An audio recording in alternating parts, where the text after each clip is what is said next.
युधिष्ठिर का राजधर्म, विनाश के बाद का शासन।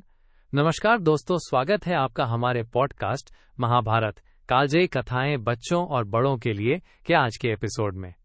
आज हम बात करेंगे महाभारत के उस महान पात्र युधिष्ठिर के बारे में जो युद्ध के बाद राज्य के सिंहासन पर बैठा।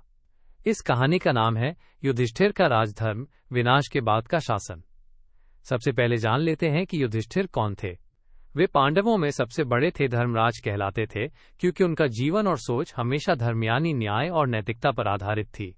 कुरुक्षेत्र के महायुद्ध के बाद राज्य बुरी तरह तबाह हो चुका था। लोगों के मन में भय, असमंजस और अविश्वास था।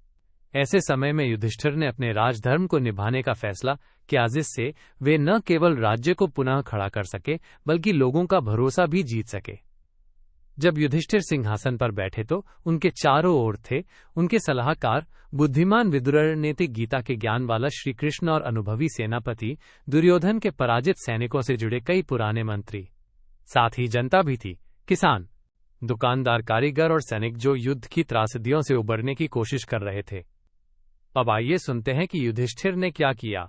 सबसे पहले उन्होंने देखा कि राज्य की अर्थव्यवस्था पूरी तरह से ध्वस्त हो चुकी है। कर संग्रह में भारी गिरावट आई थी, लेकिन उन्होंने कठोर कर लगाने की बजाय न्यायपूर्ण कर व्यवस्था की शुरुआत की। इसका मतलब था कि कर का बोझ उन पर नहीं बढ़ाया जाएगा जो पहले से ही कष्ट में थे, बल्कि समृद्ध वर्गों से उचित भागीदारी ली जाएगी। युधिष्ठिर ने कहा, राज्य की संपत्ति जनता की संपत्ति है। जब तक जनता खुशहाल नहीं होगी तब तक राज्य समृद्ध नहीं हो सकता। दूसरी बड़ी चुनौती थी न्याय व्यवस्था। युद्ध ने लोगों में अराजकता फैला दी थी। धोखाधड़ी, चोरी और अन्याय बढ़ गए थे। युधिष्ठिर ने आदेश दिया कि सभी मामलों की सुनवाई पारदर्शिता के साथ होगी। न्यायाधीशों को कड़े नियम दिए गए कि वे बिना पक्षपात के फैसले करें। हर गांव में न्यायालय स्थापित किए गए ताकि आम आदमी भी न्याय पा सके। उन्होंने कहा, न्याय वो दीपक है जो अंधकार में रास्ता दिखाता है। तीसरा, भूखमरी और अकाल के कारण बहुत से लोग परेशान थे। युधिष्ठिर ने तुरंत अकाल राहत योजना शुरू की। राज्य के भंडार से दाने बांटे गए और अनाज उगाने के लिए किसानों को विशेष सहायता दी गई। साथ ही श्रमिक वर्ग को सम्मान देने के लिए उनके काम के अनुसार वेतन बढ़ाया गया। वे कहते थे, जो खेतों में मेहनत करता है, जो हाथों से कला रचता है, वही असली राजा है। युधिष्ठिर की ये नीतियां धीरे धीरे लोगों के दिलों में विश्वास जगाने लगी। वे समझ गए कि उनका राजा केवल सत्ता का तख्त नहीं बल्कि एक न्यायप्रिय पिता की तरह है। युधिष्ठिर ने खुले दिल से जनता की बातें सुनी, उनके सुझाव लिए और जो गलतियां हुई उन्हें सुधारा। उन्होंने कहा, राज्य का शासन कोई राजसी खेल नहीं बल्कि सेवा का काम है।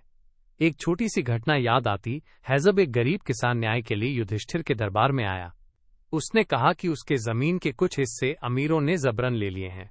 युधिष्ठिर ने तुरंत मामले की जांच करवाई और किसान को उसकी जमीन वापस दिलाई। उस दिन किसान की आंखों में आंसू थे और युधिष्ठिर के दिल में गर्व। यही था राजधर्म, सच्चाई, न्याय और सेवा। दोस्तों, इस कहानी से हमें ये सीख मिलती है कि कठिनाइयों के बाद भी अगर हम पारदर्शिता, न्याय और मेहनत को अपनाएं तो हम न केवल अपनी जिंदगी बल्कि अपने समाज को भी फिर से मजबूत बना सकते हैं।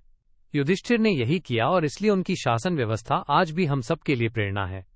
तो अगली बार जब आप किसी मुश्किल घड़ी से गुजरे, याद रखिए, युधिष्ठिर का राजधर्म, धैर्य रखें, न्याय करें और हर किसी की मेहनत का सम्मान करें। यही असली नेतृत्व है। धन्यवाद आपका सुनने के लिए। मिलते हैं अगले एपिसोड में फिर एक नई कथा के साथ। तब तक खुश रहिए, सीखते रहिए और अपने भीतर के युधिष्ठिर को जगाइए। नमस्कार।